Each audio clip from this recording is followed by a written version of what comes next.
Okay, तो शुरू करते हैं आज का टॉपिक। तो सबसे पहले हम जो है यहाँ पर इकोनॉमी का मीनिंग समझेंगे कि इकोनॉमी बेसिकली क्या होती है। ठीक है, इकोनॉमी बेसिकली क्या होती है। तो यहाँ पर देखो, इकोनॉमी जो है एक पूरा का पूरा सिस्टम होता है। ठीक है, क्या होता है, एक पूरा का पूरा सिस्टम होता है जिसमें हम क्या करते हैं, गुड्स और सर्विसेज की प्रोडक्शन करते हैं। ठीक है, यानी कि हम पहले गुड्स और सर्विसेज जो है वो बनाते हैं, बनाने के बाद उसकी डिस्ट्रीब्यूशन की जाती है। डिस्ट्रीब्यूशन का मतलब कि जो गुड्स और सर्विसेज हमने बनाई है उसको देश के अलग अलग लोगों तक जो है पहुंचाना। ठीक है, उसके बाद डिस्ट्रीब्यूशन करने के बाद फाइनली गुड्स और सर्विसेज की कंजम्पशन की जाती है।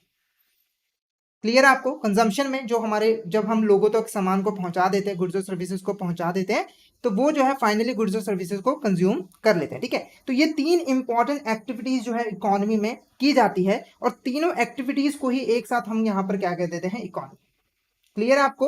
तो इकोनॉमी बेसिकली एक सिस्टम क्या हुआ जिसमें हम गुड्स और सर्विसेज को पहले बनाते हैं, उसके बाद उसको हम डिस्ट्रीब्यूट करते हैं, और बाद में एंड में उसकी जो है कंजम्पशन की जाती है। उस पूरे सिस्टम को हम यहाँ पर क्या कहते हैं, इकोनॉमी। क्लियर है।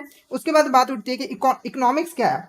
अब इकोनॉमिक्स क्या है, तो यहाँ पर सिंपली आपको बता दो, इकोनॉमिक का मीनिंग है इकोनॉमी को स्टडी करना। यानी कि इकोनॉमिक्स एक ऐसी साइंस होती है, स्टडी होती है, जिसकी हेल्प से हम जो है इकोनॉमी को स्टडी कर पाते हैं कि इकोनॉमी में कौन सी गुड्स और सर्विसेज जो है बन रही हैं। ठीक है, उसको कौन से रिसोर्सेज का यूज करके जो है बनाया जा रहा है, उसको डिस्ट्रीब्यूट कैसे किया जा रहा है, उस जो गुड्स और सर्विसेज बनाई है उनको किन किन लोगों तक जो है पहुंचाया जा रहा है, और उनकी जो है कंजम्पशन कैसे की जा रही है। ठीक है, तो इस पूरे चीज को स्टडी करने को कहते हैं हम यहाँ पर इकोनॉमिक्स। क्लियर है आपको। तो इकोनॉमिक्स की हेल्प से हम इन सभी एक्टिविटीज में जो जो एक्टिविटीज की गई हैं उनको हम यहाँ पर जो है स्टडी करते हैं। क्लियर है। अब बात ये उठती है कि हमें इकोनॉमिक्स की जरूरत क्यों है, क्यों हमें इकोनॉमी को स्टडी करने की यहाँ पर जरूरत है। तो यहाँ पर आप लोगों को पता है, ठीक है, आप लोग को एक चीज पता है कि जो ह्यूमन बींग है उसकी जो वांट्स है वो अनलिमिटेड है। कोई भी नॉर्मल ह्यूमन बीइंग होता है, कोई भी पर्सन होता है, उसकी जो जरूरतें होती हैं वो अनलिमिटेड होती है। जैसे ही एक जरूरत पूरी होती है, दूसरी जरूरत उसके सामने आके खड़ी हो जाती है। ठीक है, तो किसी भी इंसान की जरूरतें कभी भी कम नहीं हो सकती। जैसे कि एग्जाम्पल के मान लो, एक पर्सन है जिसको अभी साइकिल चाहिए। ठीक है, जैसे ही उसे साइकिल मिल जाएगा, अब वो बाइक की डिमांड करने लग जाएगा। ठीक है, अब उसको बाइक की जरूरत है। जैसे ही बाइक मिल जाएगी, अब उसे कार की जरूरत है। तो ऐसे कभी भी कोई भी पर्सन हो, नॉर्मल ह्यूमन बीइंग, उसकी जरूरतें जो है, जैसे एक जरूरत पूरी होती है दूसरी उसके सामने आके खड़ी हो जाती है, और ये बढ़ती ही रहती है, कम नहीं होती है। क्लियर है। तो इसका मतलब क्या हुआ कि जो हमारे ह्यूमन बींग्स है उनकी जो डिजायर्स है, जो वांट्स है, वो क्या है, अनलिमिटेड है। अब देखो, डिजायर्स का, वांट्स का अनलिमिटेड होना प्रॉब्लम नहीं है। ठीक है, नॉर्मल ह्यूमन बीइंग है, वांट्स अनलिमिटेड है। ठीक है, प्रॉब्लम क्या है कि ये जो वांट्स है ना, इनको पूरा करने के लिए जो हमें रिसोर्सेज चाहिए। ठीक है, क्योंकि देखो, बिना रिसोर्सेज के हम किसी की जरूरतें कैसे पूरा करेंगे। जैसे कार है, तो कार को बनाने के लिए हमें रिसोर्सेज चाहिए ना। तो इन जो अनलिमिटेड वांट्स है उनको पूरा करने के लिए जो हमारे पास रिसोर्सेज है ना, वो लिमिटेड है। ये बड़ी प्रॉब्लम है, क्योंकि डिजायर्स तो अनलिमिटेड है, बहुत सा हर पर्सन चाह रहा है मुझे ये चाहिए ये चाहिए, पर उन जरूरतों को पूरा करने के लिए हमारे पास रिसोर्सेज कम है। जैसे कि खाना हो गया ना, खाना हमारी ज़रूरत है, पर खाना क्या है, लिमिटेड। इसीलिए हम खाने को कभी भी वेस्ट नहीं करते, क्योंकि हमें पता है कि अगर हमने खाने को वेस्ट किया तो हम भूखे रह जाएंगे। क्लियर है। ऐसे ही और भी जो हमारा सामान होता है, जैसे कार्स वगैरह हो गई, बाइक्स वगैरह हो गई, ये सभी जो है लिमिटेड होता है। ठीक है, तो यही बेसिकली जो है प्रॉब्लम होती है। तो बेसिकली हम इकोनॉमिक्स में क्या करते हैं, हम इकोनॉमिक्स में ये स्टडी करते हैं कि इकोनॉमिक में जो गुड्स और सर्विसेज जो प्रोड्यूस होनी है, ठीक है, कौन कौन सी गुड्स और सर्विसेज की यहाँ पर प्रोडक्शन की जानी चाहिए। ठीक है, उनको प्रोडक्शन करने के लिए हमारे पास कौन कौन से रिसोर्सेज हैं। ठीक है, और उन रिसोर्सेज को हम कैसे अच्छे से यूज करें ताकि हम ज्यादा गुड्स और सर्विसेज को प्रोड्यूस कर पाए, और जिससे हमारे ज्यादा से ज्यादा लोगों की जो वांट्स है वो यहाँ पर फुलफिल हो जाए, उनकी जो है जरूरत पूरी हो जाए। क्लियर है। तो फाइनली हम इकोनॉमिक्स में क्या करते हैं, पूरी जो इकोनॉमी में एक्टिविटीज होती है उनको डिटेल स्टडी करते हैं, ह्यूमन बिहेवियर को स्टडी करते हैं कि कोई नॉर्मल पर्सन या फिर पूरी कंट्री में जो लोग हैं वो किस पर्टिकुलर गुड्स और सर्विसेज की डिमांड करते हैं, और उन गुड्स और सर्विसेज को बनाने के लिए हमारे पास कौन कौन से अवेलेबल रिसोर्सेज हैं, और हम उन रिसोर्सेज को कैसे यूज करें ताकि ज्यादा से ज्यादा गुड्स और सर्विसेज आए और उनसे लोगों की नीड्स जो है वो यहाँ पर फुलफिल हो जाए। इसीलिए हमें जो है यहाँ पर इकोनॉमिक की जरूरत पड़ती है। क्लियर है आपको। क्लियर है। फटाफट से एक बार मुझे यहाँ पर चैट बॉक्स में बता दें कि आपको यहाँ पर मीनिंग क्लियर है, ओवरव्यू क्लियर है, फिर हम यहाँ पर डेफिनेशन भी देखते हैं इकोनॉमी की। क्लियर है आपको। चैट बॉक्स में जरूर बताते रहिए क्लियर कि क्लियर है आपको। अब इकोनॉमी का मीनिंग यहाँ पर देख लेते हैं। तो यहाँ पर देखो, an economy compasses all the activities related to the production, consumption and trade of goods और सर्विसेज इन अ नेशन। ठीक है, तो किसी भी पर्टिकुलर कंट्री में, ठीक है, पर्टिकुलर कंट्री में कंजम्पशन, गुड्स को प्रोड्यूस करने से लेकर उसको ट्रेड करने से लेकर कंजम्पशन तक, ये सारी जो एक्टिविटीज हैं उसको हम इंक्लूड करते हैं किसमें, इकोनॉमी में। क्लियर है। और इकोनॉमी हमारी बेसिकली देखो दो टाइप्स की होती है, एक हमारी ओपन इकोनॉमी होती है, एक क्लोज्ड इकोनॉमी होती है। ठीक है। ओपन इकोनॉमी में देखो बेसिकली क्या होता है कि हम बाहर वाले देशों से जो है ट्रेड करते हैं, और क्लोज इकोनॉमी में जो है हम अपनी इकोनॉमी को क्लोज करके रखते हैं और बाहर वाले देशों के साथ हम ज्यादा ट्रेड नहीं करते हैं। क्लियर है आपको। तो ये चीज आपको एक चीज क्लियर होनी चाहिए। उसके बाद नेक्स्ट देखो हम इकोनॉमिक्स। ठीक है। वैसे तो हमें इकोनॉमिक्स यहाँ पर पता लग गया है, फिर भी हम इसकी डेफिनेशन देखते हैं। तो यहाँ पर देखो economics is the study of scarcity. अब ये स्कार्सिटी क्या है, हम इकोनॉमिक्स में स्कार्सिटी को स्टडी करते हैं। स्कार्सिटी का मतलब है रिसोर्सेज का कम होना। ठीक है। हमारे पास रिसोर्सेज जो कम है ना, इसी को हम यहाँ पर क्या कहते हैं, स्कार्सिटी। जब रिसोर्सेज की डिमांड ज्यादा है पर एक्चुअली में हमारे पास रिसोर्सेज कम है, उसे हम यहाँ पर स्कार्सिटी के नाम से जानते हैं। तो इकोनॉमिक्स में हम स्कार्सिटी को स्टडी करते हैं, यानी कि हमारे रिसोर्सेज कितने हैं और उनको और हमारे जो पब्लिक है, ह्यूमन बीइंग, उनकी यहाँ पर जरूरतें कितनी है, उसको हम यहाँ पर स्टडी करते हैं। ठीक है। अब ये स्कार्सिटी को हम स्टडी क्यों करते हैं, ताकि हम ये पता लगा पाए कि ये जो रिसोर्सेज की कमी हो रही है इसका हमारे यहाँ पर समाज पे क्या इफेक्ट पड़ रहा है। ठीक है। तो यहाँ पर अगली लाइन में देखो, how it's affect the use of resources. ठीक है। क्योंकि हमारे पास रिसोर्सेज लिमिटेड है, तो ये रिसोर्सेज के यूज को कैसे इफेक्ट कर रहा है। देखो अगर हमारे पास रिसोर्सेज लिमिटेड है तो हम उसको अच्छे से यूज करेंगे, मतलब कि वेस्टेज यहाँ पर नहीं होने देंगे। तो इफेक्ट क्या डाल रहा है स्कार्सिटी, कि रिसोर्सेज को अच्छे से यूज करना चाहिए, उनको ज्यादा यहाँ पर वेस्ट नहीं करना चाहिए। उसके बाद आप प्रोडक्शन ऑफ गुड्स और सर्विसेज। अब ये जो स्कार्सिटी ऑफ रिसोर्सेज है वो गुड्स और सर्विसेज की प्रोडक्शन पे भी जो है पूरा इंपॉर्टेंट इफेक्ट डालता है। ठीक है। उसके बाद ग्रोथ ऑफ प्रोडक्शन। अब ये जो गुड्स और सर्विसेज की ग्रोथ है,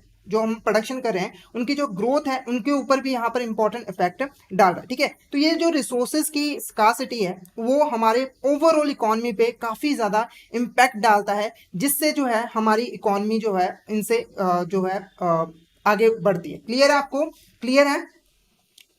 तो बेसिकली हम इसमें स्कार्सिटी को स्टडी करते हैं। नेक्स्ट देखो क्या है, फीचर्स ऑफ अ इकोनॉमी। अब एक इकोनॉमी के फीचर्स क्या क्या है। सबसे पहले economics is a concern with the study of economic problem at the level of economy has whole and individual. ठीक है। तो इसका मतलब क्या हुआ कि इकोनॉमिक्स में हम क्या करते हैं, इकोनॉमिक प्रॉब्लम्स को स्टडी करते हैं ताकि उन प्रॉब्लम्स को सॉल्व किया जा सके। अब ये जो हम स्टडी करते हैं ना, इकोनॉमिक प्रॉब्लम को स्टडी करते हैं, वो पूरे हम कंट्री के लेवल भी कर सकते हैं एज होल, मतलब कि पूरी कंट्री को एक बार में सेंटर में रख के और उसकी प्रॉब्लम को डिस्कस करना है, या फिर हम एक इंडिविजुअल की, जो एक इंडिविजुअल पर्सन है या फिर इंडिविजुअल कंपनी है, उसकी भी प्रॉब्लम को यहाँ पर स्टडी करते हैं। क्लियर है। आगे जब हम ब्रांचेस पढ़ेंगे तो उसमें हम यहाँ पर डिटेल में देखेंगे। ठीक है। तो इकोनॉमिक प्रॉब्लम्स किन की स्टडी करना है, इकोनॉमी एज होल। ठीक है। या फिर हम उसको इंडिविजुअल की भी स्टडी कर सकते हैं। नेक्स्ट देखो, the term economy is drive from the Greek word oikonomia. ठीक है।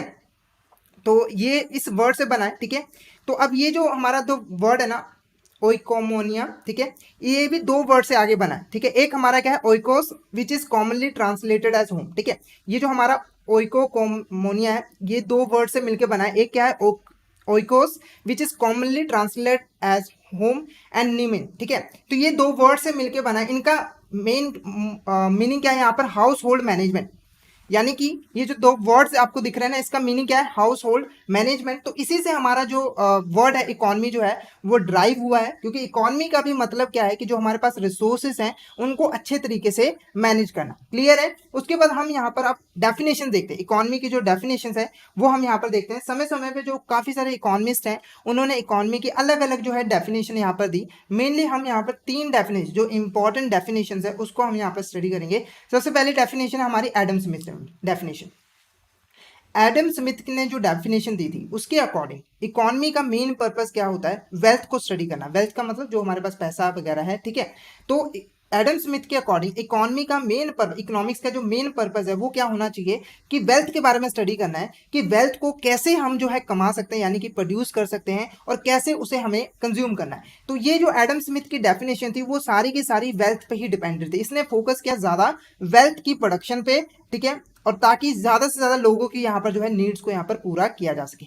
क्लियर है आपको। इसीलिए हम इसको, इसकी डेफिनेशन को वेल्थ डेफिनेशन भी कहते हैं। तो यहाँ पर देखो एडम स्मिथ, जो कि हमारे मॉडर्न इकोनॉमिक्स के फादर भी कहे जाते हैं, क्योंकि इन्होंने ही शुरुआत की थी यहाँ पर मॉडर्न इकोनॉमिक्स की, यहाँ पर डेफिनेशन से। इन्होंने अपनी inquiry into the nature and causes of the wealth of nation book में जो इकोनॉमिक्स की डेफिनेशन दी थी, इनके हिसाब से, ठीक है, इकोनॉमिक्स का जो सब्जेक्ट मैटर है वो क्या है यहाँ पर, वेल्थ। ठीक है। इकोनॉमिक्स में हमें क्या स्टडी करना है, कैसे वेल्थ को प्रोड्यूस किया जाए और कैसे उसको जो है कंज्यूम किया जाए, ठीक है, इसीलिए इसको हम वेल्थ डेफिनेशन भी कहते हैं। नेक्स्ट देखो क्या है, मार्शल डेफिनेशन। जो मार्शल डेफिनेशन है ये पूरा ऑपोजिट है किसका, हमारा यहाँ पर एडम स्मिथ डेफिनेशन का। जो मार्शल डेफिनेशन है उसने यहाँ पर जो है ह्यूमन वेलफेयर पे ज्यादा फोकस किया।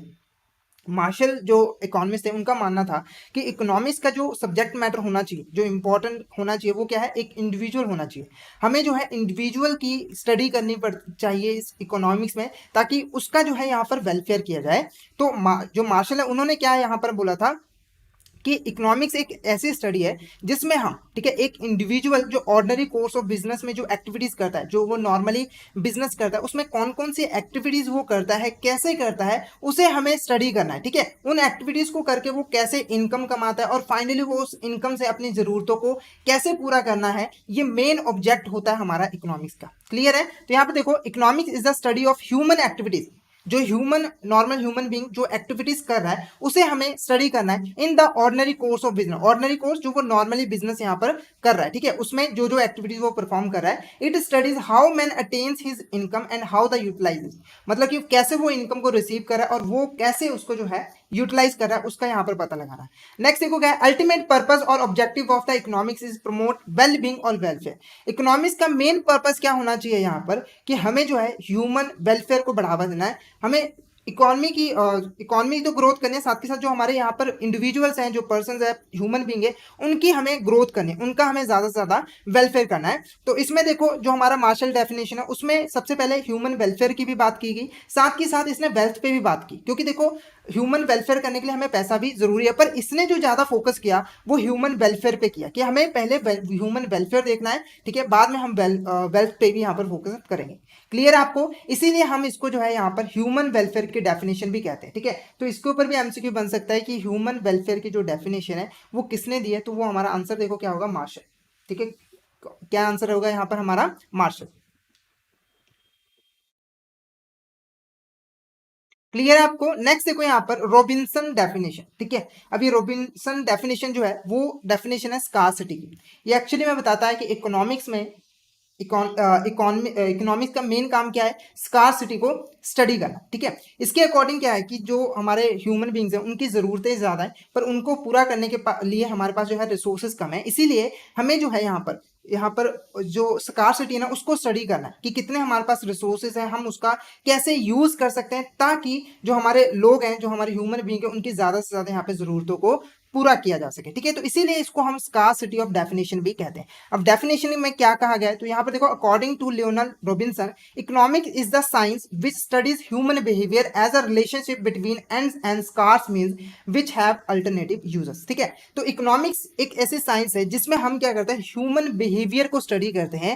ह्यूमन बिहेवियर को स्टडी करने का मतलब कि कोई भी नॉर्मल ह्यूमन बीइंग है उसकी क्या क्या ज़रूरतें हैं, ठीक है, उन ज़रूरतों को पूरा करने के लिए उनके पास क्या क्या यहाँ पर रिसोर्सेज हैं, उसको हमें यहाँ पर स्टडी करना है, ठीक है। अब ह्यूमन बिहेवियर को जब हम स्टडी कर लेते हैं कि वो क्या क्या चीज़ों को डिमांड कर रहा है, उसका हम रिलेशनशिप जानते हैं किसके साथ, एंड्स एंड स्कार्स मींस, यानी कि जो हमारे पास उनकी जो ज़रूरतें हैं और जो हमारे पास रिसोर्सेज अवेलेबल हैं उनके बीच में हम रिलेशनशिप पता लगाते हैं कि ज़रूरतें कितनी हैं उसके कंपैरिजन में हमारे पास रिसोर्सेज कितने हैं। क्लियर है आपको। तो ये मेनली स्कार्सिटी पे जो है फोकस करता है। तो इस डेफिनेशन को हम जो है पार्ट्स में और डिटेल में जो है स्टडी करेंगे कि बेसिकली इस डेफिनेशन में जो है वो कहा क्या गया, ठीक है। तो यहां पर देखो सबसे पहले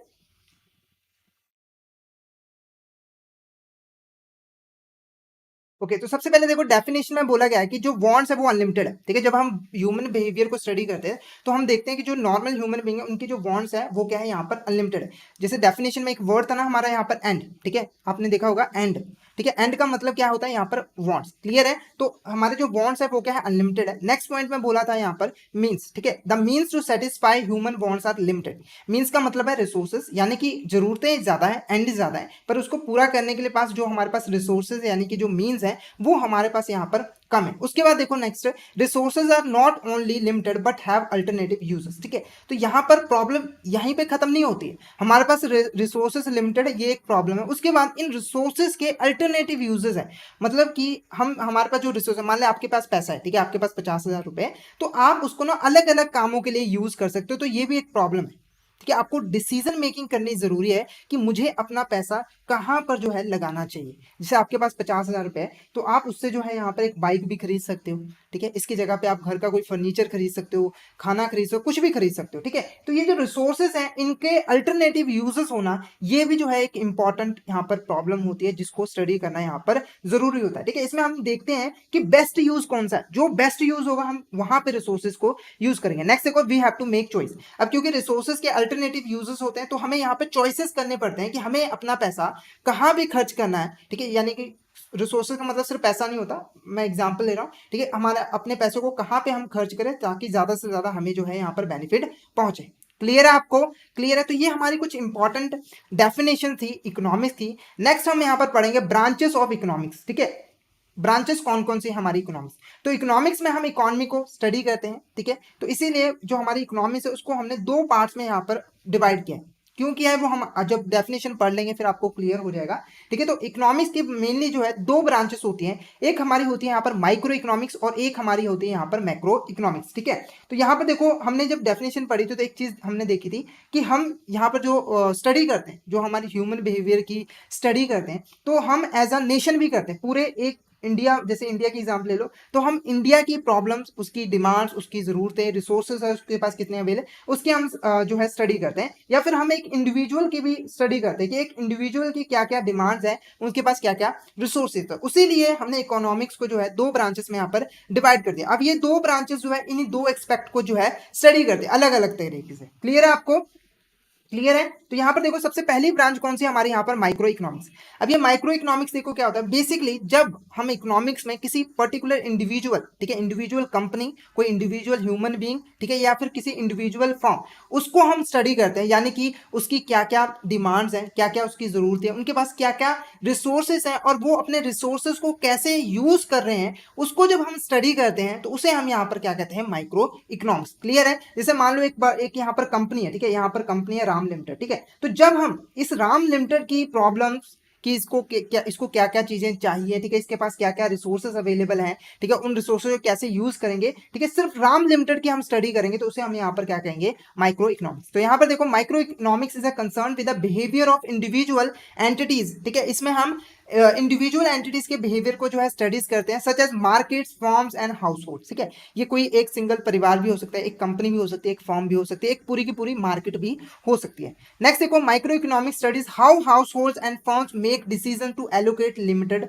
रिसोर्सेज, ठीक है। अब जब हम स्टडी करते हैं ना एक इंडिविजुअल फॉर्म या कंपनी को, तो हम ये देखते हैं कि उनकी क्या क्या जरूरतें हैं और वो अपने रिसोर्सेज को कितने अच्छे तरीके से कहाँ कहाँ पर जो है एलोकेट कर रहे हैं, ठीक है, उसको हमें यहाँ पर स्टडी करना है। क्लियर है आपको? नेक्स्ट ब्रांच हमारी यहाँ पर देखो क्या है, मैक्रो इकोनॉमिक्स। अब मैक्रो इकोनॉमिक्स क्या है, जैसे मैंने आपको बताया था, दूसरा इंपॉर्टेंट चीज क्या है, हम एज अ होल नेशन भी स्टडी करते हैं कि पूरे इंडिया को हम एक साथ स्टडी करते हैं कि इंडिया की क्या क्या इकोनॉमिक प्रॉब्लम्स है, उसके पास क्या क्या रिसोर्सेस हैं और वो कैसे उसको जो है अच्छे तरीके से यूज कर सकती है। तो उसे हम यहाँ पर क्या कहते हैं, मैक्रो इकोनॉमिक्स। जब हम पूरे एक नेशन को एक सेंटर में रख के उसकी प्रॉब्लम्स को स्टडी करते हैं, उसके बिहेवियर को स्टडी करते हैं, तो उसे हम क्या कंसिडर करते हैं, मैक्रो इकोनॉमिक्स। क्लियर है? जैसे कि एग्जाम्पल के लिए देखो, जब हम इंडिया की बेरोजगारी की बात करें, अनएम्प्लॉयमेंट की बात करें, ठीक है, उसके बाद उसकी जो जीडीपी है उसके बारे में हम बात करें, उसकी हम स्टडी करें, ठीक है, तो ये पूरे इंडिया की स्टडी कर रहे हैं हम, तो ये क्या है हमारा मैक्रो इकोनॉमिक्स। क्लियर है आपको? नेक्स्ट देखो, macro economics is a branch of economics that deals with the performance, structure and behaviour of a national regional economy as a whole, ठीक है। पूरे एक नेशन की बिहेवियर को स्टडी करना, उसकी परफॉर्मेंस क्या है, उसका स्ट्रक्चर क्या है, ठीक है, उसे हम मैक्रो इकोनॉमिक्स में कंसीडर करते हैं। क्लियर है? अब इसमें हम करते क्या है, तो यहाँ पर देखो micro economics is a study aggregated indicators such as GDP, unemployment rates, prices जो राइज हो रहे हैं, ठीक है, इनको स्टडी करने को हम यहाँ पर क्या कहते हैं, मैक्रो इकोनॉमिक्स। आई होप आपको यहाँ पर ब्रांचेस क्लियर हो गए होंगे। तो फटाफट से मुझे एक बार चैट बॉक्स में जरूर बता दीजिए क्या आपको यहाँ तक क्लियर है। फटाफट से एक बार मुझे चैट बॉक्स में बता दीजिए कि आपको यहाँ तक क्लियर है। अगर आपको किसी भी तरह का डाउट हो तो आप चैट बॉक्स में पूछ सकते हो। फटाफट से यहाँ पे चैट बॉक्स में बता दीजिए कि आपको यहाँ तक क्लियर है।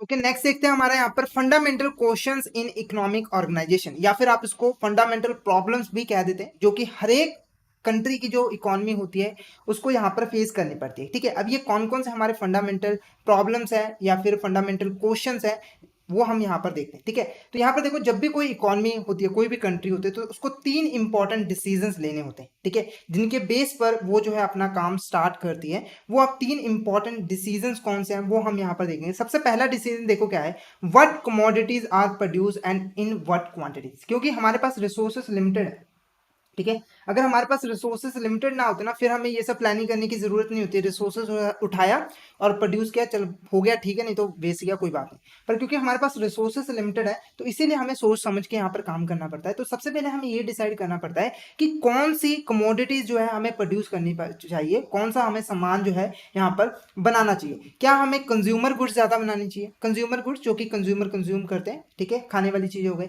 या फिर हमें कैपिटल गुड्स ज्यादा बनानी चाहिए, जैसे कारें वगैरह हो गई, ठीक है। ये पहले हमें डिसाइड करना है। अब जब हमने यहाँ पर डिसाइड भी कर लिया, मान लो हमने सोचा कि कंज्यूमर गुड्स भी बनानी है, कैपिटल गुड्स भी बनानी है, उसके बाद ये भी डिसाइड करना है कि कितनी क्वांटिटीज में जो है प्रोड्यूस करनी है, यानी कि कंज्यूमर गुड्स ज्यादा प्रोड्यूस करनी है या फिर कैपिटल गुड्स ज्यादा प्रोड्यूस करने हैं। तो वो भी हमें यहाँ पर जो है ध्यान रखना जरूरी होता है, ठीक है। अब ये हम कैसे करते हैं, तो हमें स्टडी करना होता है, पूरे नेशन को स्टडी करना होता है, इंडिविजुअल को स्टडी करना होता है, जिससे हमें पता लग जाता है कि किस गुड्स और सर्विसेज की ज्यादा हमें अभी जरूरत है।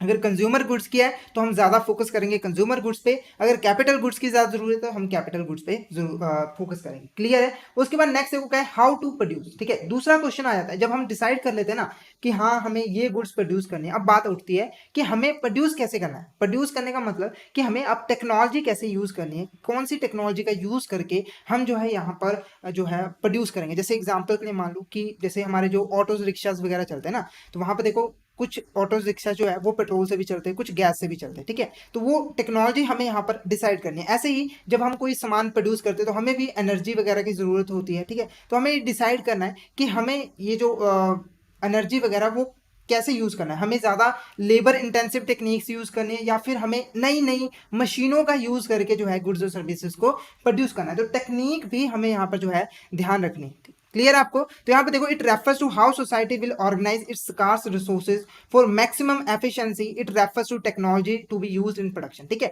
अब टेक्नोलॉजी कोई ऐसे थोड़ी डिसाइड करता है। पहले देखो, टेक्नोलॉजी डिसाइड करने के लिए इंपॉर्टेंट चीज़ ये होती है कि ऐसी टेक्नोलॉजी हमें डिसाइड करनी है ताकि हम ज़्यादा से ज़्यादा गुड्स और सर्विसेज कम कॉस्ट में जो है प्रोड्यूस कर सके। क्लियर आपको।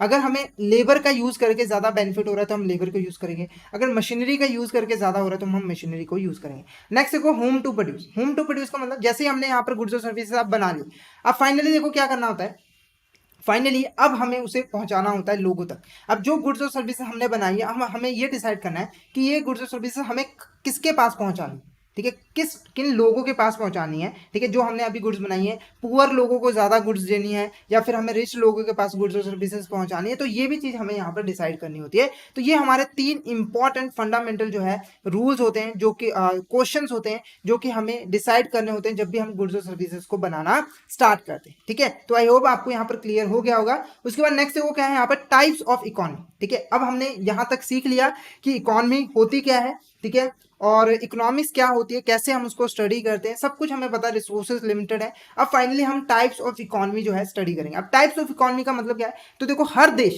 देश जो है अपने तरीके से प्रोडक्शन, डिस्ट्रीब्यूशन और कंजम्पशन करता है, ठीक है, अपने तरीके से उस पर जो है कंट्रोल रखता है। तो उसके बिहाफ पर ही हम जो है इकोनॉमी को अलग अलग टाइप्स में जो है डिवाइड कर सकते हैं। तो आपने यहाँ तक हमें एक चीज़ क्लियर हो चुकी है। तो किसी भी इकोनॉमी में 3 इंपॉर्टेंट डिसीजन लेने बहुत ज़्यादा यहाँ पर ज़रूरी होते हैं, ठीक है, कि कौन से गुड्स यहाँ पर बनाने हैं, कौन से गुड्स बनाने हैं, कैसे बनाने हैं, ठीक है, और किन के लिए गुड्स बनाने हैं। तो ये 3 इंपॉर्टेंट जो है डिसीजन जो है मार्केट में इकोनॉमी में जो है लेने ज़रूरी होते हैं, ठीक है। क्लियर है आपको। अब ये जो 3 इंपॉर्टेंट प्रोडक्शन, डिस्ट्रीब्यूशन और कंजम्पशन, ये 3 जो इंपॉर्टेंट हमारे डिसीजंस हैं, ठीक है, उसी के बिहाफ पर हम जो है इकोनॉमी को डिवाइड करते हैं, ठीक है, टाइप्स में डिवाइड करते हैं। जैसे कि पहली देखो क्या है, हमारी मार्केट इकोनॉमी या फिर कैपिटलिस्ट इकोनॉमी, ठीक है। इस इकोनॉमी में क्या होता है, ये जो 3 इंपॉर्टेंट डिसीजन अभी हमने पढ़े हैं ना, 3 इंपॉर्टेंट डिसीजन, प्रोडक्शन, डिस्ट्रीब्यूशन और यहाँ पर कंजम्पशन, ठीक है। तो अगर ये 3 डिसीजन जो है किसी भी कंट्री में प्राइवेट सेक्टर लेता है, प्राइवेट सेक्टर प्राइवेट प्लेयर्स लेते हैं, ठीक है, कि कैसे गुड्स और सर्विसेज को, कौन सी गुड्स और सर्विसेज बनानी है, ठीक है, कैसे बनानी है, कैसे डिस्ट्रीब्यूट करनी है, ये जो डिसीजंस है अगर किसी इकोनॉमी में प्राइवेट सेक्टर ले रहा है तो उसे हम यहाँ पर क्या कहते हैं, market economy and capitalist economy, ठीक है। इन इकोनॉमी में जो है गवर्नमेंट का जो इंटरफेयर होता है वो बहुत ही ज्यादा कम होता है। क्लियर है आपको? तो यहाँ पर देखो, market economy is an economy which all economic decision जो मैंने अभी आपको बताया ना, 3 important decision are taken by private sector, जो प्राइवेट सेक्टर है वो यहाँ पर लेता है, ठीक है, उसे हम यहाँ पर क्या कहते हैं, मार्केट इकोनॉमी और कैपिटलिस्ट इकोनॉमी। क्लियर है? There decision is based on the demand and supply forces in the market. अब ये जो डिसीजन लिए जाते हैं मार्केट में किसी प्रोडक्ट या सर्विसेज की क्या डिमांड है, क्या सप्लाई है, उसके बेस में लिए जाते हैं। और कैपिटलिस्ट इकोनॉमी का जो मेन प्रॉफिट होता है, मोटिव होता है, वो क्या होता है, प्रॉफिट कमाना, ठीक है। जो प्राइवेट सेक्टर, आप लोग को पता है ना, प्राइवेट सेक्टर का मेन मोटिव क्या होता है, ज्यादा से ज्यादा गुड्स और सर्विसेज बना के ज्यादा से ज्यादा प्रॉफिट करना। उन्होंने लोगों की भलाई की तरफ ज्यादा नहीं सोचते, ह्यूमन बीइंग वेलफेयर की तरफ ज्यादा नहीं सोचते, वो ज्यादा से ज्यादा प्रॉफिट कमाने पे जो है फोकस करते हैं। तो इसीलिए जो हमारी कैपिटलिस्ट इकोनॉमी होती है उसमें जो भी इकोनॉमिक एक्टिविटीज किए जाते हैं उनका मेन पर्पस क्या होता है, यहाँ पर ज्यादा से ज्यादा प्रॉफिट कमाना, ठीक है। एग्जाम्पल हमारी देखो यहाँ पर क्या है, यहाँ पर यूएसए, ठीक है, जो हमारी यूएसए है वो एक इंपॉर्टेंट एग्जांपल है किसका, हमारा कैपिटलिस्ट इकोनॉमी का। वहां पर जो एंटरप्रेन्योर होते हैं ना, जो ये प्राइवेट प्लेयर्स होते हैं, उनको बहुत ज्यादा यहाँ पर फ्रीडम दी जाती है अपना काम करने के लिए, रूल्स एंड रेगुलेशन बनाने के लिए। क्लियर है? नेक्स्ट देखो क्या है, socialistic economy and command economy, ठीक है।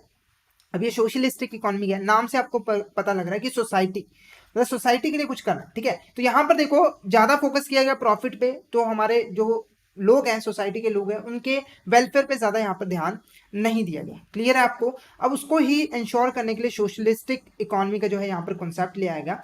अब इसमें देखो क्या होता है, ऐसी इकोनॉमी जहां पर जो हमारे इकोनॉमिक डिसीजंस होते हैं वो हमारे देश की गवर्नमेंट लेती है, मतलब जितना इकोनॉमी में जो भी एक्टिविटीज किए जाने हैं उन पे सारा का सारा कंट्रोल किसका होता है, हमारी गवर्नमेंट का होता है। तो ऐसी इकोनॉमी को हम क्या कहते हैं, सोशलिस्टिक इकोनॉमी, ठीक है। तो यहाँ पे देखो, socialistic economy is a economy in which all economic decision are taken by the government. सारे के सारे इंपॉर्टेंट डिसीजन, क्या प्रोड्यूस करना है, कैसे प्रोड्यूस करना है, कौन लेता है, हमारा यहाँ पर गवर्नमेंट लेता है। नेक्स्ट देखो, economic resources are owned by the government are used in the public interest, ठीक है। ज्यादातर जो इकोनॉमिक रिसोर्सेज होते हैं उनके ऊपर जो ऑनरशिप होती है वो हमारी किसकी होती है, गवर्नमेंट की होती है, और वो उन रिसोर्सेज को पब्लिक की भलाई के लिए, पब्लिक के डेवलपमेंट के लिए जो है यूज करते हैं, ठीक है। अब जो हमारा सोशलिस्टिक इकोनॉमी है उनका मेन पर्पस क्या होता है, ठीक है, जो इकोनॉमिक एक्टिविटीज की जाती हैं उन एक्टिविटीज को करने का मेन पर्पस क्या होता है, वेलफेयर, कलेक्टिव डेवलपमेंट, ठीक है। जो हमारे सोसाइटी के लोग हैं उनका यहाँ पर वेलफेयर करना। आप लोगों को पता है कि जो गवर्नमेंट है वो ज्यादा किस पे ध्यान देती है कि हमारे देश के जो लोग हैं उनका यहाँ पर वेलफेयर किया जा सके, ठीक है। तो ये मेन 2 तरह की हमारे जो है यहाँ पर इकोनॉमी होती है। अब आपने दोनों का मीनिंग समझ लिया है। अब दोनों जो मॉडल्स है ना उसके कुछ यहाँ पर नुकसान है, कुछ फायदे हैं। जैसे पहला देखो क्या है, कैपिटलिस्ट इकोनॉमी। अब कैपिटलिस्ट इकोनॉमी में देखो क्या होता है, जो प्राइवेट प्लेयर्स होते हैं वो काम कर रहे होते हैं, और जो प्राइवेट प्लेयर्स होते हैं वो उनका मेन मोटिव क्या होता है, प्रॉफिट कमाना, ठीक है। तो वो क्या करते हैं, अच्छा सा अच्छा प्रोडक्ट बनाते हैं, अच्छा सा अच्छी सर्विसेज देते हैं ताकि जो कंज्यूमर है उन्हीं के प्रोडक्ट और सर्विसेज को जो है कंज्यूम करे और उन्हें जो प्रॉफिट हो। तो कैपिटलिस्ट इकोनॉमी में जो प्रोडक्ट और सर्विसेज की जो स्टैंडर्ड होता है वो काफी ज्यादा यहाँ पर हाई होता है, लोगों को अच्छे से अच्छा प्रोडक्ट जो है यहाँ पर मिल जाता है। क्लियर है? पर इसका एक नुकसान भी होता है कि जो हमारा कैपिटलिस्ट इकोनॉमी है उसमें जो इनइक्वालिटीज होती है ना, मतलब कि रिच और पुअर में जो बीच में गैप होता है वो काफी ज्यादा बढ़ जाता है, क्योंकि जो प्राइवेट प्लेयर्स हैं, ठीक है, जो बड़े बड़े लोग हैं वो अमीर होते ही जाते हैं, ठीक है, क्योंकि गवर्नमेंट का इसके ऊपर कुछ भी कंट्रोल नहीं है, लोगों को पैसा देना ही पड़ेगा जितना वो डिमांड कर रहे हैं। तो अमीर ज्यादा अमीर हो जाते हैं और जो गरीब है वो और ज्यादा यहाँ पर गरीब होना स्टार्ट कर देते हैं। तो ये इसकी जो है एक जो है प्रॉब्लम है। क्लियर है? ऐसी जो सोशलिस्टिक इकोनॉमी है इसका बेनिफिट देखो क्या है कि ह्यूमन वेलफेयर करता है। इकोनॉमी में जो यहाँ पर वेलफेयर है वो यहाँ पर जो है करता है हमारा यहाँ पर, ठीक है। पर इसका एक नुकसान भी है, इसका एक नुकसान भी है, क्योंकि देखो सोशलिस्ट इकोनॉमी में क्या होता है कि ज्यादातर जो सेक्टर्स होते हैं वो रिजर्व कर दिए जाते हैं हमारे गवर्नमेंट के लिए, मतलब ज्यादातर एरिया में जो है वो गवर्नमेंट ही यहाँ पर काम करती है। और आप लोग को पता है कि जो गवर्नमेंट की एफिशिएंसी होती है काम करने में, प्रोडक्ट या सर्विसेज बनाने में, वो एफिशिएंसी इतनी ज़्यादा अच्छी नहीं होती। क्यों नहीं अच्छी होती? देखो उनका कोई कंपटीशन नहीं है। एफिशिएंसी कब इंक्रीज होती है, अगर जनरली हम बात करें एफिशिएंसी की, तो एफिशिएंसी कब इंक्रीज होती है, जब हमारे सामने कोई कंपटीटर आके खड़ा हो जाए ना, वो हमसे अच्छा प्रोडक्ट बनाने लग जाए, तो हमें मोटिवेशन मिलता है कि हमें इससे भी अच्छा प्रोडक्ट बनाना है ताकि कंज्यूमर हमारा प्रोडक्ट खरीदे, ना कि उसका, ठीक है। पर जब गवर्नमेंट का ही सारा कंट्रोल है तो कोई यहाँ पर हमारा कंपटीटर है नहीं, जिससे क्वालिटी जो हमारे प्रोडक्ट और सर्विसेज की होती है वो काफ़ी ज़्यादा यहाँ पर गिर जाती है, लोगों को अच्छा प्रोडक्ट नहीं मिलता, लोगों के पास ऑप्शन ही यहाँ पर नहीं मिलता। तो यही इसका एक जो है नुकसान भी होता है। ठीक है, नेक्स्ट देखो यहाँ पर मिक्स्ड इकॉनमी। ठीक है, अब ये दोनों के जो नुकसान फायदे हैं उनको देखते हुए यहाँ पर एक और इकॉनमी होती है मिक्स्ड इकॉनमी, जिसमें इन दोनों के ही कैरेक्टरिस्टिक पाए जाते हैं। यानी कि कैपिटलिस्ट इकॉनमी के भी कैरेक्टरिस्टिक पाए जाते हैं और यहाँ पर हमारी जो है सोशलिस्ट इकॉनमी है उसके भी कैरेक्टरिस्टिक पाई जाते हैं। यानी कि इसमें जो इकोनॉमिक डिसीजंस होते हैं वो हमारे प्राइवेट प्लेयर्स, ठीक है, जो हमारे यहाँ पर प्राइवेट प्लेयर्स होते हैं प्लस जो हमारे यहाँ पर गवर्नमेंट होते हैं, जो हमारे गवर्नमेंट होते हैं, ठीक है, वो दोनों मिलकर जो है इंपॉर्टेंट इकोनॉमिक डिसीजंस जो है वो लेते हैं। क्लियर है आपको? तो ऐसे ही इकोनॉमी को, ऐसी इकोनॉमी जिसमें जो इकोनॉमिक डिसीजन है वो लिए जाते हैं प्राइवेट सेक्टर और गवर्नमेंट दोनों के द्वारा, उन्हें हम यहाँ पर क्या कहते हैं, मिक्स्ड इकोनॉमी। क्लियर? इससे दोनों ही इकोनॉमी का जो फायदा वो मिल जाता है। और इंडिया में, ठीक है, इंडिया में जो है मिक्स्ड इकोनॉमी जो है पाई जाती है। इंडिया में प्राइवेट और गवर्नमेंट सेक्टर दोनों ही मिलकर जो है यहाँ पर काम करते हैं।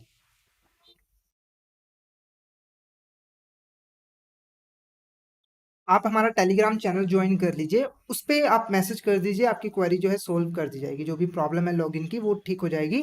आप एक बार ये टेलीग्राम चैनल पे ज़रूर मैसेज कर दीजिए और जो व्हाट्सएप ग्रुप का लिंक है डिस्क्रिप्शन में उस पर भी ज़रूर मैसेज यहाँ पर कर दीजिए। ओके, क्लियर है आपको? तो ये हमारी क्या है यहाँ पे टाइप्स ऑफ इकोनॉमी। ठीक है, क्लियर है? पहले जो हमने पढ़ी थी माइक्रो और मैक्रो, वो इकोनॉमिक्स की ब्रांचेस थे। ये हमारी क्या है, इकोनॉमी की टाइप्स हैं। तो दुनिया भर में जितने भी आपको देश मिलेंगे वहां पर इसी तरह की जो है इकोनॉमी सिस्टम को जो है फॉलो किया जाएगा। कुछ देशों में गवर्नमेंट इंपॉर्टेंट फैसिलिटी लेती है और कुछ में जो है प्राइवेट सेक्टर लेता है और कुछ में दोनों मिलकर ही लेते हैं। ठीक है, तो उसी के बेस पे ये तीन तरह की हमारी इकोनॉमी जो है होती है। क्लियर है आपको? क्लियर है तो एक बार चैट बॉक्स में जरूर बता दीजिए क्या आपको टाइप्स ऑफ इकोनॉमी जो है वो क्लियर है। फटाफट से एक बार मुझे चैट बॉक्स में बता दीजिए क्या टाइप्स ऑफ इकोनॉमी आपको क्लियर है। उसके बाद इसी से रिलेटेड हम कुछ इंपॉर्टेंट क्वेश्चंस को भी यहाँ पर देखेंगे। तो फटाफट से मुझे चैट बॉक्स में बता दीजिए क्या आपको यहाँ तक क्लियर है। फटाफट से बता दीजिए यहाँ पर।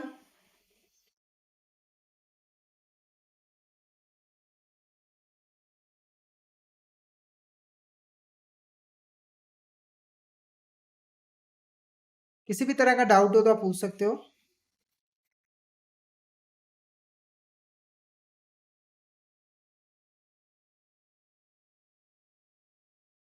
ओके, तो क्वेश्चन देखें।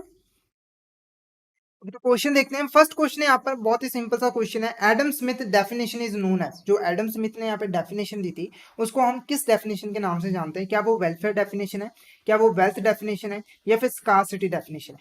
फटाफट से इसका आंसर बता दीजिए। बहुत ही ईजी क्वेश्चन है, हमने स्टार्टिंग में ही डिस्कशन की थी यहाँ पर। फटाफट से बता दीजिए कि कौन सी डेफिनेशन है एडम स्मिथ की। आंसर बता दीजिए फटाफट से इसका।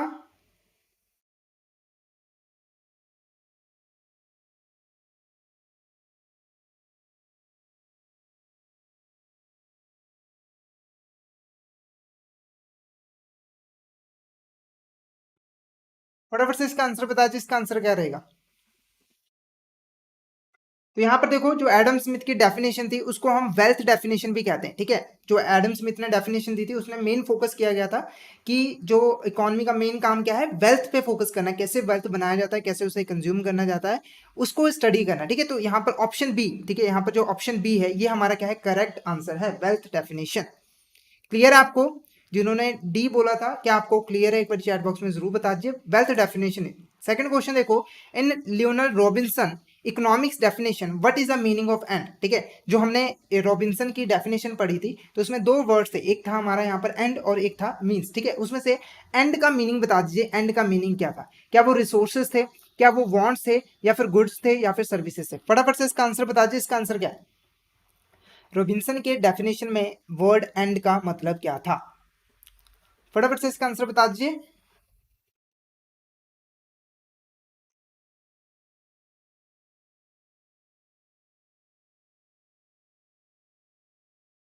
बिल्कुल सही, option B is a correct answer. Option B is a correct answer. End का मीनिंग था, क्या था हमारा? वांट। ठीक है, रिसोर्सेज का मीनिंग यहाँ पर क्या था हमारा? यहाँ पर मीन्स। क्या था? मीन्स। क्लियर है आपको? क्लियर है? तो ये दो इस पे भी पॉइंट बन सकता है, तो आपको मीनिंग यहाँ पर क्लियर होना चाहिए। नेक्स्ट क्वेश्चन देखो यहाँ पर। नेक्स्ट क्वेश्चन हमारा यहाँ पर question third is a dash is concern with the behaviour of individual entities such as markets, firms, household. मतलब इकोनॉमिक्स की कौन सी ऐसी ब्रांच है जो कि रिलेटेड होती है हमारे इंडिविजुअल के बिहेवियर से, चाहे वो मार्केट हो, चाहे वो फॉर्म हो, या फिर हाउस होल्ड। फटाफट से इसका आंसर बता दीजिए, इसका आंसर क्या होगा? फटाफट से इसका आंसर बता दीजिए, इसका आंसर क्या होगा? थर्ड क्वेश्चन का आंसर बता दीजिए यहां पर।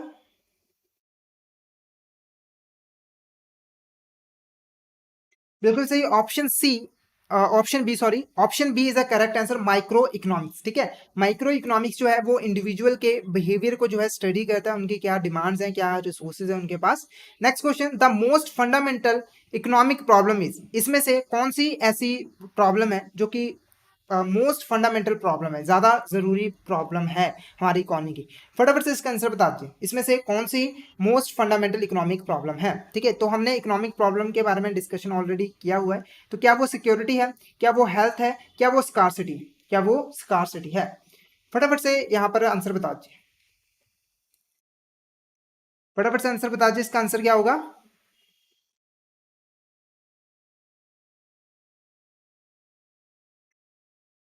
Most fundamental economic problem is, क्या वो सिक्योरिटी है, क्या वो हेल्थ है, क्या वो स्कार्सिटी है, या फिर ऑल ऑफ द अबव? बिल्कुल सही, option C is a correct answer, scarcity. ठीक है, रिसोर्सेज का कम होना, ठीक है, रिसोर्सेज का कम होना, इसी को हम, ये मोस्ट इकोनॉमिक फंडामेंटल प्रॉब्लम है किसकी? हमारे इकोनॉमी की। क्लियर है आपको? अब यहाँ पर एक और चीज मैं आपको बता दूं, स्कार्सिटी का मतलब, यहाँ पे स्कार्सिटी का देखो, जब हम स्कार्सिटी की बात करते हैं ना, यानी कि शॉर्टेज की बात करते हैं, रिसोर्सेज हमारे पास कम है, ठीक है, तो उसका मतलब क्या है कि रिसोर्सेज की जो सप्लाई है वो हमारे पास कम है, पर डिमांड ज्यादा है। इसका क्या मतलब हुआ है, यहाँ पर एक एग्जांपल के साथ समझाता हूँ। तो यहाँ पर देखो, मान लो यहाँ पर एक हमें कार की डिमांड करनी है, ठीक है, कार की जो डिमांड है वो कितने है? सिर्फ 10 कार्स है, और उसकी जो सप्लाई है, ठीक है, उसकी जो सप्लाई है वो कितने, यहाँ पे 12 कार्स। ठीक है, तो इस केस में हम देखेंगे कि इसकी ये स्कार्सिटी नहीं है, ये स्कार्सिटी नहीं है, चाहे आप इसकी अमाउंट देखोगे तो ये क्या है, सिर्फ 12, 10, मतलब कम ही है, बहुत ज्यादा कम है, पर फिर भी हम इसको स्कार्स नहीं कहेंगे, यानी कि हम नहीं कहेंगे कि इसकी शॉर्टेज हुई है। शॉर्टेज कब होती है? चाहे जब हम जो डिमांड करें वो ज्यादा हो एज कंपैरिजन टू सप्लाई। तो यहाँ पर मान लो कि कार की जो डिमांड है वो कितनी है, यहाँ पर 10 है, पर जो उसकी सप्लाई है वो कितनी है, यहाँ पर 5। तो इस केस में हम इसको स्कार्सिटी कहते हैं। इस केस में आपको यहाँ पर स्कार्सिटी, ये आइडेंटिफाई आपको करना जरूरी है कि स्कार्सिटी का एक्चुअल मीनिंग क्या होता है। शॉर्टेज होना, पर किस केस में? अगर डिमांड ज्यादा है, सप्लाई यहाँ पर कम हो गई, तब उसको हम स्कार्सिटी कहेंगे। कोई अमाउंट आपने नहीं लेनी है कि हाँ हमारे पास यही इतने ही रिसोर्सेस हैं, ठीक है, इतने परसेंट ही है, ऐसा कुछ नहीं है। अगर किसी टाइम पर जो है हमारी वांट्स है, कोई पर्टिकुलर वांट जो है वो ज्यादा है एज कंपैरिजन टू जो रिसोर्सेज उसको पूरा करने के लिए अवेलेबल है, तो उस केस में हम इसको स्कार्सिटी कहते हैं। नेक्स्ट क्वेश्चन, फिफ्थ क्वेश्चन हमारा यहाँ पर, dash economy is an economy in which all economic decisions are taken by the government. ठीक है, कौन सी इसमें से हमारी इकोनॉमी है जिसमें ज्यादातर जो इकोनॉमिक डिसीजंस होते हैं वो लिए जाते हैं गवर्नमेंट के द्वारा? फटाफट से यहाँ पर इसका आंसर बता दीजिए, इसका आंसर क्या रहेगा? कौन सी ऐसी इकोनॉमी है जिसमें ज्यादा जो डिसीजंस लिए जाते हैं वो हमारे लिए जाते हैं गवर्नमेंट के द्वारा? क्या वो हमारी कैपिटलिस्ट इकोनॉमी है, क्या वो हमारी कमांड इकोनॉमी है, या फिर मिक्स्ड इकोनॉमी है, या फिर फ्री इकोनॉमी है? फटाफट से इसका आंसर बता दीजिए, इसका आंसर क्या रहेगा? फटाफट से। ओके, तो बिल्कुल सही, यहाँ पर option B, option B is a correct answer, command economy. इसको हम सोशलिस्ट इकोनॉमी भी कहते हैं, ठीक है, तो यह ध्यान रखना है, कभी नाम बदल के भी आ सकता है। तो कमांड इकोनॉमी को हम सोशलिस्ट इकोनॉमी भी कहते हैं। ठीक है, तो कमांड इकोनॉमी में ज्यादातर जो डिसीजंस है वो लिए जाते हैं किसके द्वारा? गवर्नमेंट के द्वारा। ठीक है, कैपिटलिस्ट इकोनॉमी में प्राइवेट प्लेयर्स, और मिक्स्ड इकोनॉमी में दोनों के द्वारा। ठीक है, नेक्स्ट क्वेश्चन हमारे यहाँ पर, market economy is also known as, जो हमारा यहाँ पर मार्केट इकोनॉमी है उसको हम और क्या यहाँ पर कहते हैं? तो फटाफट से इसका आंसर बता दीजिए, इसका आंसर क्या रहेगा?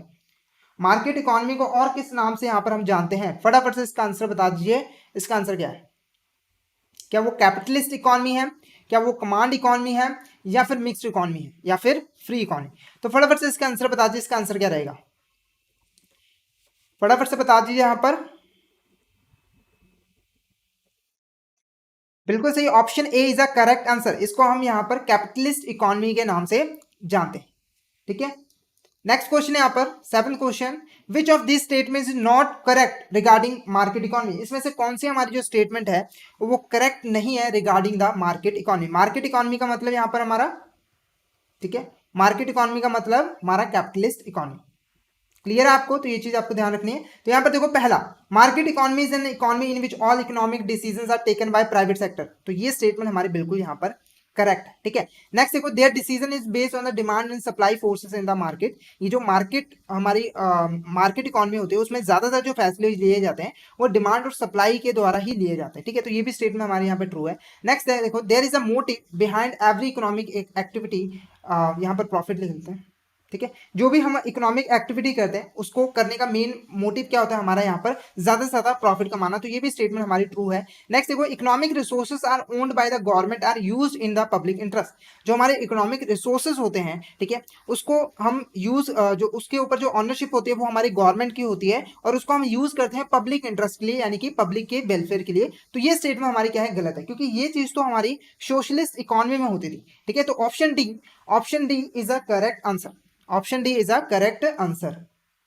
नेक्स्ट क्वेश्चन देखो हमारा 8th question, what are the countries that have capitalist economy. इनमें से कौन सी ऐसी कंट्रीज हैं जो कि यहाँ पर जिनके देश में जो है कैपिटलिस्ट इकोनॉमी को जो है फॉलो किया जाता है।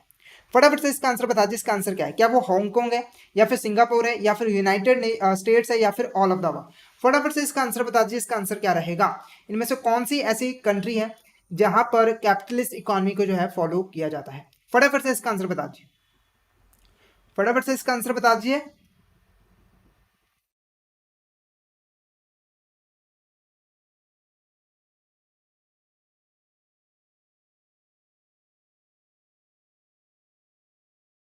बिल्कुल सही, option D is a correct answer. सारे के सारे, ठीक है, जो हमारा हांगकांग है, सिंगापुर है, यूनाइटेड स्टेट्स है, यहाँ पर कैपिटलिस्ट इकोनॉमी जो है वो फॉलो किए जाते हैं सभी जगह पे। यूनाइटेड स्टेट्स भी यहाँ पर इंक्लूड होता है, सभी जगह यहाँ पर कैपिटलिस्ट इकोनॉमी को फॉलो किया जाता है। नेक्स्ट देखो, what type of economy what type of economy is in India. India में कौन सी टाइप की इकोनॉमी है? क्या कैपिटलिस्ट इकोनॉमी फॉलो की जाती है इंडिया में, या फिर कमांड इकोनॉमी, या फिर मिक्स इकोनॉमी? फटाफट से इसका आंसर बता दीजिए, इंडिया में कौन सी इकोनॉमी जो है फॉलो की जाती है? फटाफट से इसका आंसर बता दीजिए, फटाफट से इसका आंसर बता दीजिए, इंडिया में कौन सी इकोनॉमी पाई जाती है?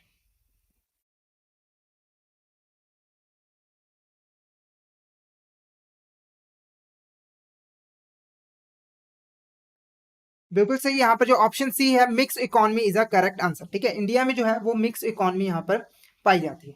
क्लियर है आपको? क्लियर है? तो ये कुछ इंपॉर्टेंट क्वेश्चन थे जो कि हमारे रिलेटेड थे किसके साथ, हमारे फंडामेंटल्स ऑफ इकोनॉमिक्स के साथ। तो यहाँ तक हमने डिटेल में इकोनॉमिक्स का मीनिंग समझा, ठीक है, उसके ब्रांचेस को पढ़ा, उसकी जो टाइप्स थी उसको हमने पढ़ा। अगर आपको यहाँ तक किसी भी तरह का डाउट हो, आप जो है चैट बॉक्स में पूछ सकते हो। क्लियर है आपको?